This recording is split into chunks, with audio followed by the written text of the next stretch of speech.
Les informations, bonsoir. Les juges ont ordonné que les deux nouveaux suspects dans l'affaire de fraude présumée de la banque de Nouveau Banque restent en détention provisoire sous la responsabilité de la police pour 8 jours. Cela fait à présent un total de 14 suspects qui ont comparu dans cette affaire de fraude impliquant une possible transaction illégale de crypto-monnaies. Un des deux derniers suspects arrêtés est de nationalité kenyane et est employé comme agent privé de sécurité. L'autre est séchellois et selon l'affidavit de la police, il est l'agent commercial d'une compagnie étrangère qui ne réside pas dans le pays. Cet agent doit percevoir une commission ou un pourcentage sur les bénéfices des transactions opérées. C'est dans ce cas que la police soupçonne un cas de fraude impliquant une transaction en crypto-monnaie. Le président Revel Ramkalawan a demandé aux élèves, enseignants et aux parents de l'école secondaire de Belloni de continuer à travailler ensemble pour l'éducation des enfants. Le chef de l'État lançait cet appel à l'ouverture officielle de cet établissement ce matin. Pour rappel, ces enfants avaient retrouvé leur nouvelle école au début de l'année. L'ouverture officielle de cette école s'est déroulée en présence de hauts fonctionnaires du gouvernement, des membres de l'Assemblée nationale, des parents ainsi que d'anciens élèves de cet établissement.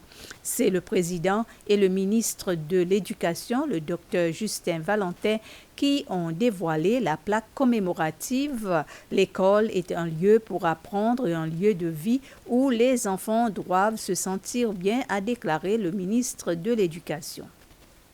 Étant des enfants séchellois, vous avez la chance d'avoir l'opportunité d'étudier aux Seychelles et de plus dans une belle école comme celle-là. Je souhaite sincèrement que vous allez respecter la propriété scolaire et que aussi preuve d'investissement que le gouvernement met à votre disposition pour assurer le développement de l'éducation. Dans un tel environnement, nos enfants, j'en suis sûr, pourront accéder dans les meilleures conditions à la connaissance, mais également aux valeurs essentielles qui fondent la citoyenneté. Le profit qu'ils en tireront sera nos meilleures récompenses. Les importateurs de marchandises par avion devraient avoir une amélioration dans le temps mis par la douane pour des formalités administratives avant la livraison de la marchandise. Cela sera possible grâce aux efforts déployés par la douane pour améliorer son système Asekuda World utilisé pour toutes ces transactions. Le commissaire de la douane, Paul Barak, a déclaré que ces services sont en mesure, depuis le 24 mars, de collecter automatiquement des informations sur tout ce qui entre dans le pays par avion grâce à ce système. Ainsi, les agents de douane seront alertés sur la nature et la quantité de tous les colis ou cargaisons entrant dans le pays avant même l'atterrissage de l'avion. M. Barak a tenu à préciser que ces nouveaux changements ne concernent que les importations aériennes, ajoutant que ces services prévoient la mise en place d'un système similaire pour les importations maritimes.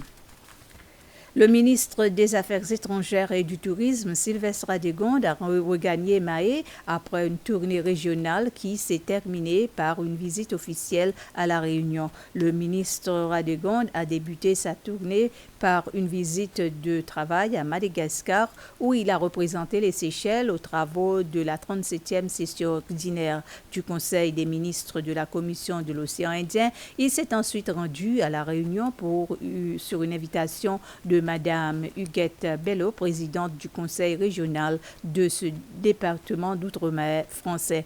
La coopération dans les domaines culturels et économiques, d'échange entre les auteurs sociaux et culturels des deux îles et la sécurité maritime étaient au centre de plusieurs rencontres qu'il a eues à La Réunion. Ainsi s'achève ce flash d'information. Merci de votre attention.